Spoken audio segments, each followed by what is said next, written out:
The hanging pawns is the next structure that we will be reviewing. They are relatives of the isolated queen pawn, and actually it's a structure that you can get if you're playing with the isolated queen pawn. So it's very important for you to know when this could be favorable for you, uh, and when you can actually use it when you're playing with the isolated queen pawn. Of course, it's not a required that this position arise out of that.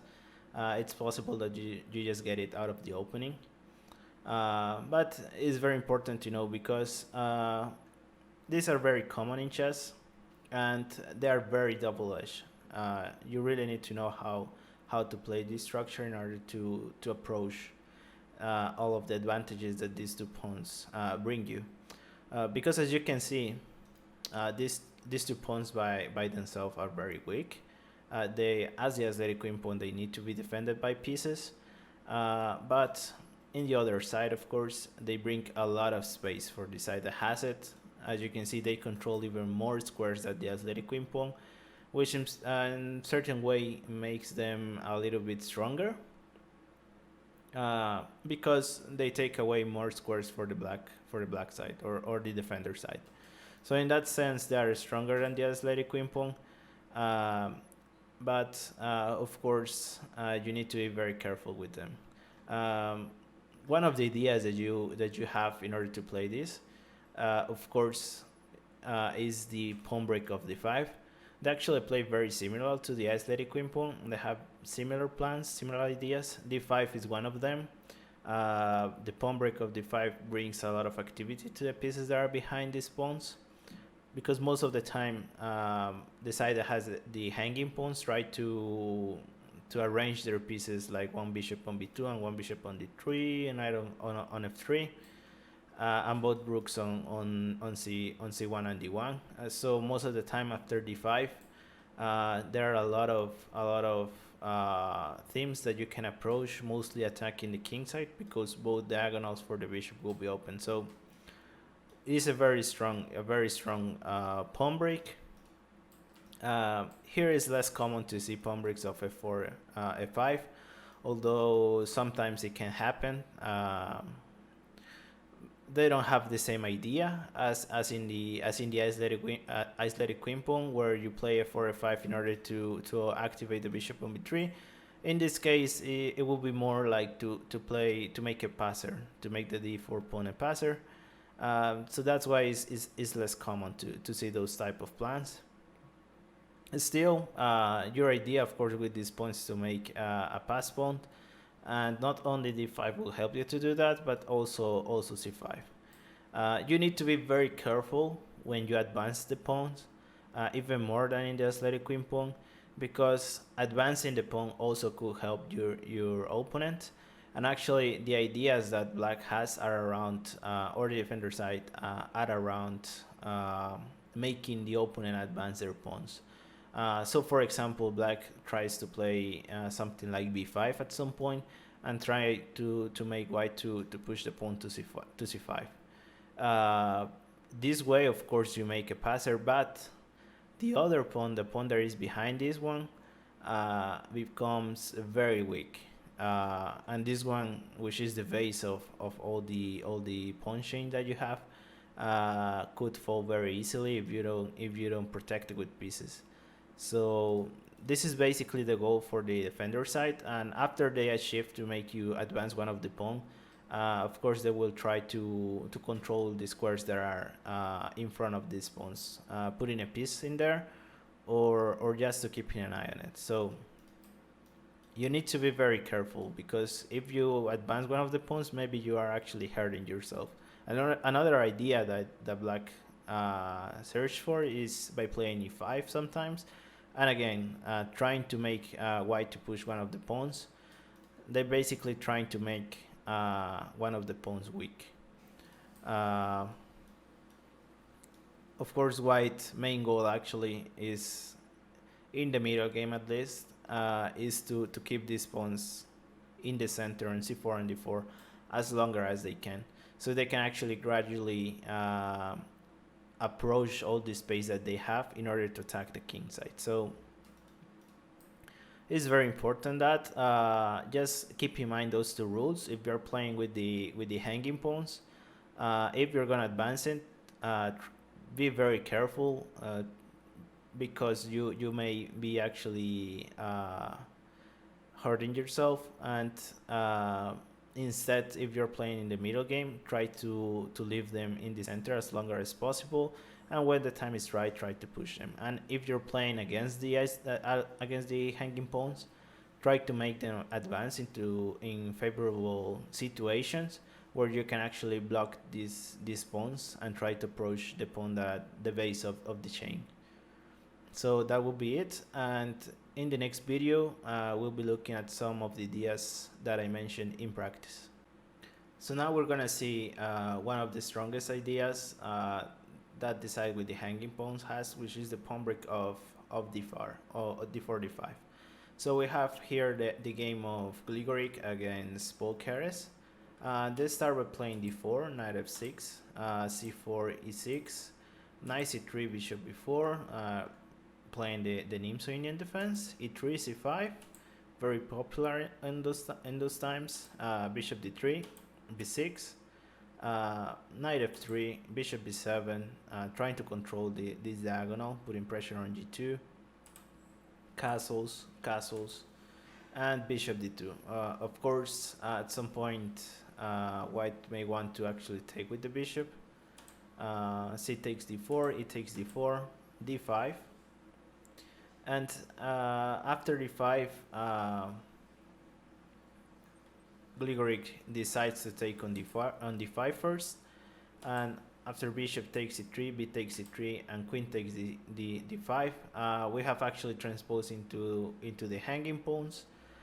They have changed a piece, but as it doesn't hurt them as much as in the isolated queen pawn, where when trading one piece could actually slow your attack. Here this is compensated thanks to all the space that you get. So here Gligoric plays c4, queen d6, and bishop c3, and here we have a very nice setup with the pair of bishops, which is a very important set of pieces for the side that has the hanging pawns, because now they are putting a lot of pressure over the king side. They have to be black has to be very careful right now, and also because they haven't created as much pressure in the center as they would want if they want to fight against these hanging pawns. So they play knight bd7, rook e1, controlling the opening file. Sometimes white, instead of playing rook e1, they will like actually to play something like queen e2, bringing the rook to d1 and the other rook to d1. So they will have maximal support over the pawns. But this situation is very special because black has conceded the pair of bishops. So right now they don't have like an efficient way to put pressure over this pawn. So white can actually allow himself to play a move like rook e1, rook ac8, h3, and now after rook fd8, a very interesting move, rook e3. This idea we saw in the athletic queen pawn, trying to approach all the space that white has. They will try to create create attacking chances in the king side. So to do that, they need to bring heavy pieces into the play. So what they want to do at some point is to bring the rook to g3 and then try to bring also the queen. So in that way, after a move like, for example, d5, they will have most of the army over the opposite king. So passing the rook or a heavy piece is another idea that you may want to also have in mind when you're playing with the hanging pawns. And here black decides to play a move like knight h5. Probably better was to play just calmly and play h6 and wait to see what is white's idea, or what are they going to play. It's not so obvious. The knight can't easily move right now. maybe something like knight e5 should be played, but it's not so clear. h6, just calmly play here because they are not in position to commit into such maneuvers like knight h5, and they pay immediately after they play this move, because here white has positioned his pieces in such ways that they can now play a move like d5, blocking the activity of the bishop on b7. So now there is no pressure over the pawn on g2, and also they are opening that diagonal for the bishop on c3. So now there are a lot of pieces looking into the king side. Not only that, but look that, for example, you can bring the knight to g5 with a tempo. There are a lot of things that now white can approach. So now basically black is in a lot of troubles. Of course, if they take the pawn, like for example pawn takes d4, here a very strong move, knight d4, and as I said, the knight moves and with tempo, because now the queen threatens to take on h5, and now they are trying to go to f4, where the g2 pawn will be in trouble. So instead of that, they play knight c5, knight g5 again, moving the knight with a tempo. g6 was played, and now here simple move, bishop e2, trying to move the knight so they can bring now another piece into the attack, because now after knight g7 white can play queen d4. Another possibility, actually, instead of knight g7, was to play something like queen g4, queen f4, where of course white here can take, because black will simply take on g5. So instead of that, here white has a very strong idea, and is to play knight takes f7. Very strong sacrifice, one that we saw also in previous games with the athletic queen pawn. So as I mentioned, they play very similar, and this is a sacrifice that you can see also in positions with the hanging pawns. So after knight takes, of course king takes is impossible, because rook f3 will simply win the queen. So they have to take with the queen, and after that, a simple move, bishop takes h5, and if g takes h5, the rook will be bring to g3, and after king f8, simply rook f3 winning the queen. So you see the strength of this bishop here. Opening the diagonal for this bishop is crucial for the side that has the hanging pawns, and creating also in combination with the creation of attacking chances on the king side, it could be lethal. So that's why they play knight g7, but after that the queen is bring to d4, another piece is bringing to the attack, and here they simply decide to play queen f8, because really there's no other option. Otherwise there was also a threat of queen h8 with mate, and white decides simply to move the queen to h4, another maneuver that we saw in the athletic queen pawn, bringing the queen to the king side and also attacking now on h4. They already did the job that they need to do on d4. Here black has to play h5. There's really no other move, and now a very strong move. Here is not the same to play something like, for example, g4, although it seems like a good idea, but now, for example, a move like f6 would work in this position, where, for example, if white plays now this very strong move, bishop g4, if f6, here they will simply take on e6, and they will be winning a pawn. So very different. Bishop g4 is very strong, and here there are not so many options.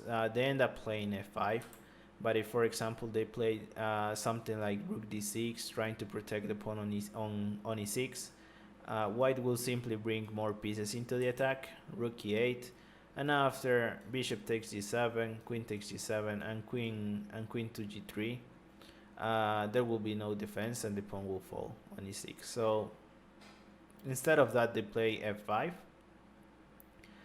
But now here, white takes on e6. Knight takes, pawn takes, and e7 is threatened, so they have to play rook e8. They have no time to take on g4 yet. And white doesn't even need to, because already his pieces are so well set up that they can actually sacrifice this bishop. Again, remarking that the strength of this bishop is very important. It's a piece that you need to exploit when you have the hanging pawns. And after bishop takes h5, really is no defense against all the threats that white is bringing. So they play queen h6, queen f6, f4. Of course, they can take the bishop anyway, because either the queen will be hanging or there will be mate on g7. So f4 was played, and now queen f7 with mate. Very, very strong performance by Gligoric. And very important to notice, this position, very important to have the setup bishops. These are the most important pieces that you could have when you have the hanging pawns, because they defend these pawns really well. In this position, it's very hard for black to put pressure, because both bishops brings a lot of support to both pawns, and also not only bring support to the bishops, to the pawns, but also create a lot of ideas to attack or sacrifice in the king side. So it's very important to keep them. If you're going to exchange pieces, try not to exchange the bishops. And of course, the idea of bringing the heavy pieces to the third rank in order to create attacking side in the king side. And at the end, of course, always to keep in mind that the very strong d5 pawn break can be there, as well as in the isolated queen pawn.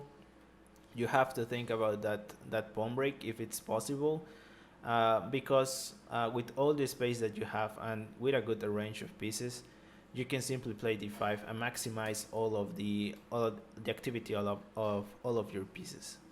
Of course, from the side that is playing against the hanging pawns, you have to be aware, and of course not to just trade pieces, like black here just trade the knight on c3, and knowing that they will be playing the hanging pawns, they still trade and found themselves in a position that was very passive for them, and they weren't able to put any pressure on these pawns. So that will be it for the first video about the hanging pawns. Just remember those things about this position when you're playing with the hanging pawns, and I'll see you in the next video. So now that we review some of the ideas that the side with the hanging pawns can use in order to attack and to create some advantage, we're gonna review now some of the ideas that actually the defender side can use.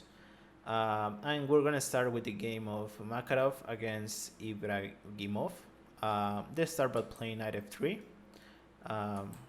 Very flexible. They change it to the English opening with c4, e6, g3, b6, bishop g2, bishop d7, castles, bishop e7. All of this very standard. Knight c3, castles, and rook e1. And here black decides to take some try to challenge the center by playing d5, and white simply took on d5. It takes d5, and they decide to transpose into a Catalan by playing d4. c5 was played. They need to challenge the center, of course. If they just sit there and put the pawn on c7, there will be no progress, so they have to play c5, bishop f4, knight b to d7, and here Makarov decided it's a good moment to actually transpose into the hanging pawns, and he plays here d takes c5. Of course, here if they take with the knight or with the bishop, it would be a very unfavorable isolated queen pawn, because their pieces, the black pieces, wouldn't be set as active in order to put some pressure in the center or just to attack in the king side. So instead of that, they decide to take with the pawn. And here we see a very interesting idea that you can use in your games in order to try to exchange one of the key pieces for the side with the hanging pawns. Here Makarov plays knight h4. Uh, Not only with the idea of playing knight f5 and trading the bishop, but also starts to challenge the bishop from b7 and putting pressure on d5. So a lot of things are actually developing after knight h4. Here Ibragimov decides to play knight b6, and after knight f5, even though this pawn seems to be well defended, as I mentioned in previous videos, the best set of pieces that decide with the hanging pawns can have are the pair of bishops. And after knight f5 and knight b6, the defender side manages to exchange one of the key pieces, and of course now black will start to fight for defending this position. So they play queen d7. Here you can take the bishop and still claim that your position is good, but also a very important move that you always have to keep in mind is trying to make the side with the hanging pawns to push one of their pawns. So here Makarov plays e4, and of course they can't take with the pawn on e4 because the bishop will be hanging. Like for example, something like pawn takes, knight takes e7. It will fall into knight takes e7 check, losing a pawn, a bishop. So instead of that, now they have to push the pawn. And as you can see, now the pawn on c5 will be very weak. Also now that the bishop won't be here on the board because it was one of the key defenders of the pawn on c5. Here Makarov decides to play knight b5 very actively. See that they're losing no time. Of course, the queen can't take on b5 because the knight will fall, the bishop will fall. Instead of that, they play rook fd7. Now they trade the bishop, of course. Queen takes e7, and plays another strong move, knight d6. Approaching the fact that black can't take on d6 because after rook takes, bishop takes d6, queen takes d6, e5 will be very strong, threatening the knight and also the bishop, and basically they want an exchange. There will be an exchange up. So instead of that, they play knight e8, and now they bring the knight back to f5. They already took one of the defenders away, queen e6, and rook c1. Very simple, putting pressure over the c5 pawn. Now that they are basically unable to defend both pawns because one could easily fall. So black decides to not sit there and wait. So they play d3. Rook takes d5. Sorry there. Knight c4. And now queen b3. Threatening the knight and also the bishop on b7. So they play bishop a6 and rook c6. Very strong move. They can take, although there is no other option because the bishop will fall. Here after queen takes, simply knight e7, check, and they will get the queen. So very important here.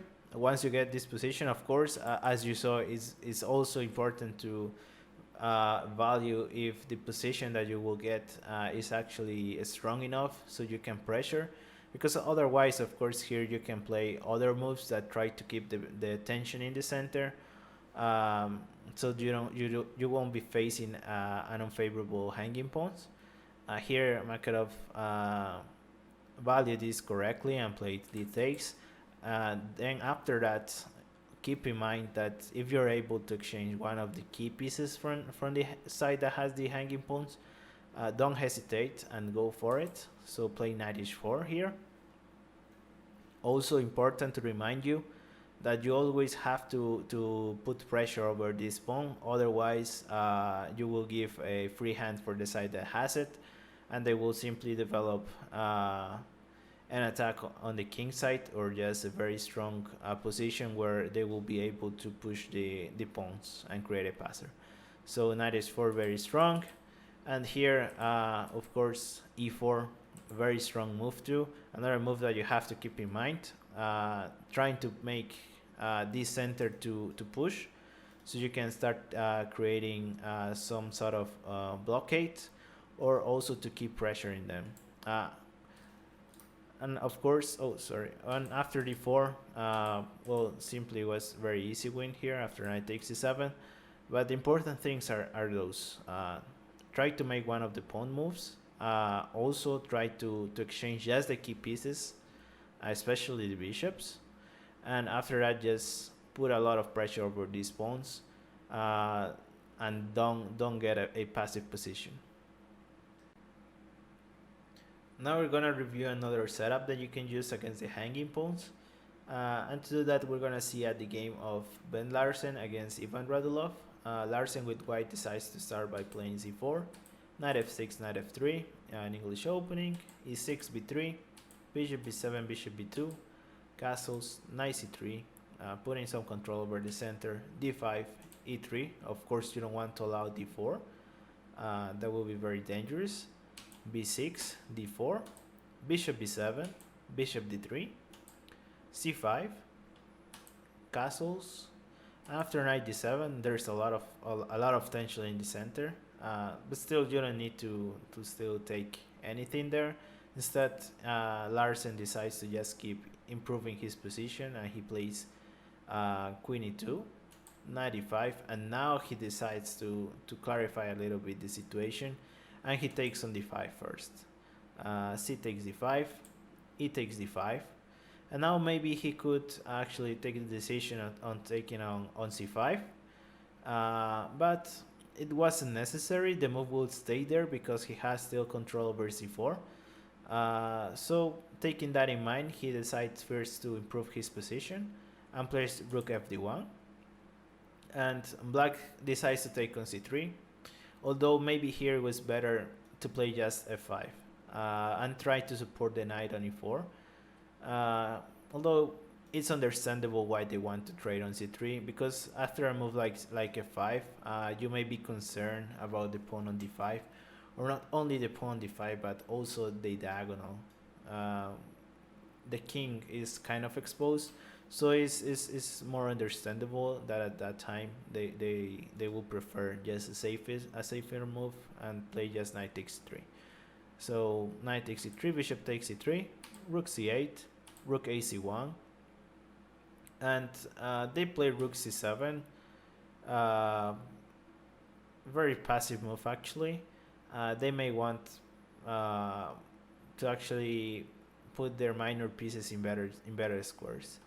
And after such a passive move, Larsen decides now to take on c5, b takes c5, and now we get the hanging pawns, but a very unfavorable hanging pawns for the black side, because their pieces are not arranged correctly and they can't start any active plans in order to approach all the space that they have.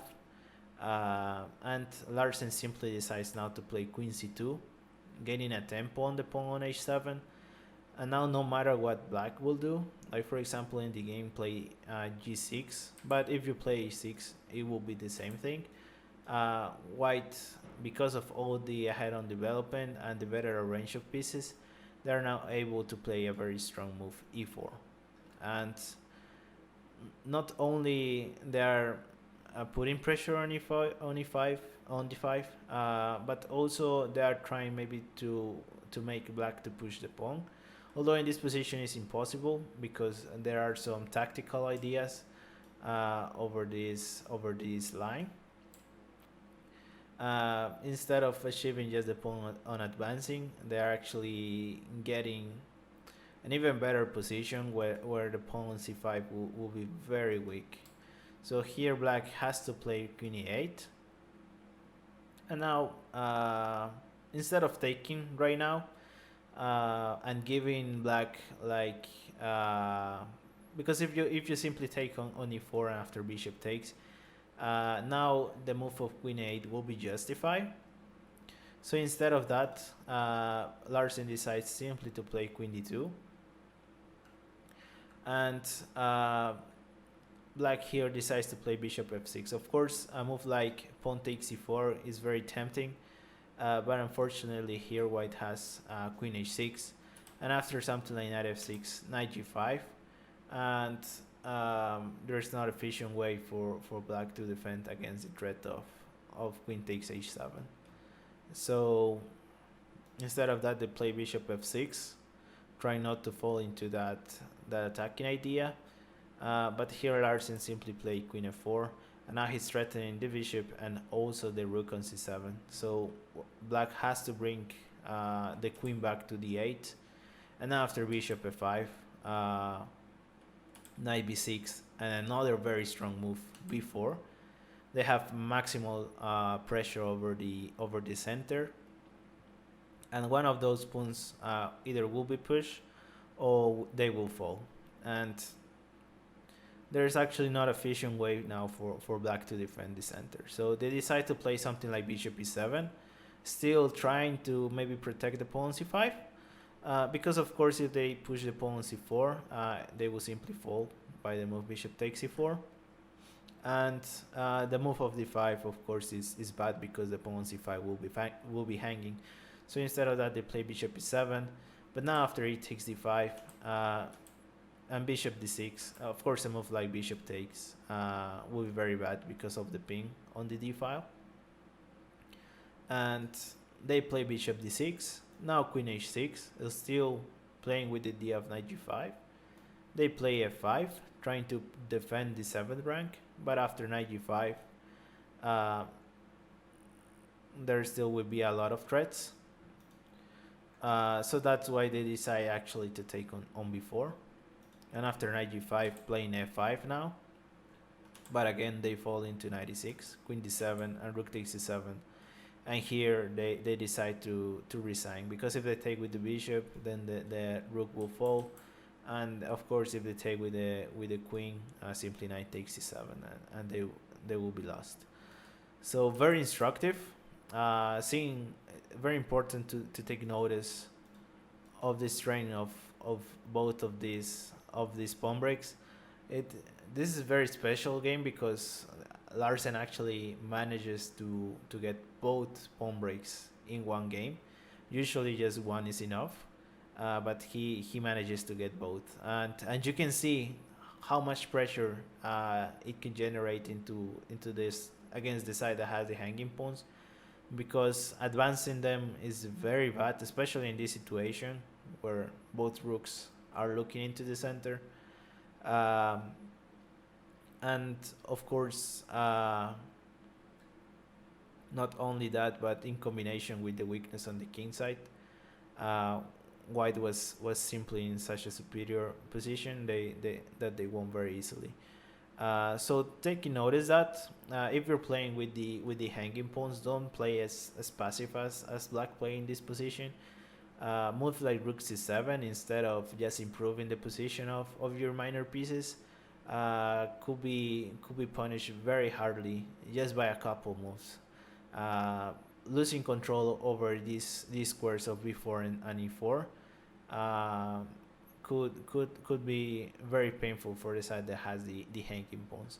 And of course, if you're playing with against the hanging pawns, try to follow the steps that Larsen did, and don't hesitate. Play e4, try the other side to push one of the pawns, and then try to blockade it. Or if you're as lucky as Larsen in this game, playing e4 and b4, and maybe grabbing one of the pawns will be very nice. So keep in mind when you're playing against that, and I'll see you in the next video. So now we're gonna see a last game about how you can play against the hanging pawns, and we have now the game of Filipov against Alexander Fomini.